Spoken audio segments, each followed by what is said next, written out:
If you're a developer or a freelance designer, there's certain plugins or tools or settings that you need to have in place each and every time that you set up your website. So to avoid the process of installing plugins and going out into all these settings, I'm going to show you how to create a template. And this is going to make your workflow much better and much faster. All right, so to create a template, what you want to do is to create a website. Okay, so we're going to come over here and click on Add New.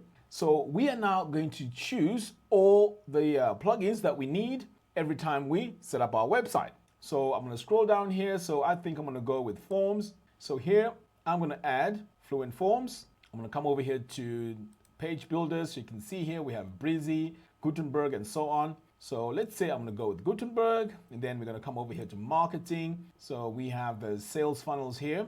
So basically what we're doing here is to choose whatever plugins that you need to have. So for the purpose of this tutorial, I'm just going to choose these two. And then here, I'm going to call this my template. How about that? Now, I don't have to reserve the site, so I'm going to go ahead and click on Create Site. So now our site has been created, and we can see here it says My Template. Okay, so in order for us to create a template, what we need to do is to head over here on this tab, which says Templates, and then we're going to click on Add New. So let's give this template a name, but before we do that, we need to select it from here. So these are just a list of all my websites on InstaWP. So if I click here, this is the one I've just created a minute ago. So I'm going to go next. So now we can give it a name. So let's call this, and then you can describe it here and say it has Fluent Forms. So you can just go in and add a proper description so that you can find these easier. Now we have an option here to either set it to private or shared. So since this is my own, which I'm going to use every single time I design websites, I'm going to leave it as private. So now with that, all I have to do is to click on Save. And now my template has been saved, Mac template. So now I want to create a brand new website. How does that work? Because our template here is now ready. So all we have to do is to come back over here to our main dashboard, Add New.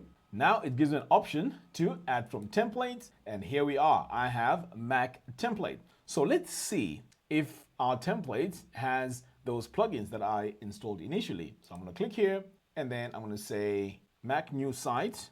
All right, so now let's go ahead and click on a magic login. So straight away I can see here on the left panel I have a Fluent Forms. So again, if I come over here to my plugins, I installed Gutenberg, and I also have Fluent Forms. So this is how you create templates. This is going to speed up your workflow, and it will save you a lot of time when you create new websites, especially with plugins or settings that you use all the time. Now, let me show you something quickly. So when we are creating our website, you can also go in and set up your PHP version and so many other things. Anyway, guys, let me know what you think in the comments box below. Until next time, thanks for watching, and I'll see you in the next one. Take care.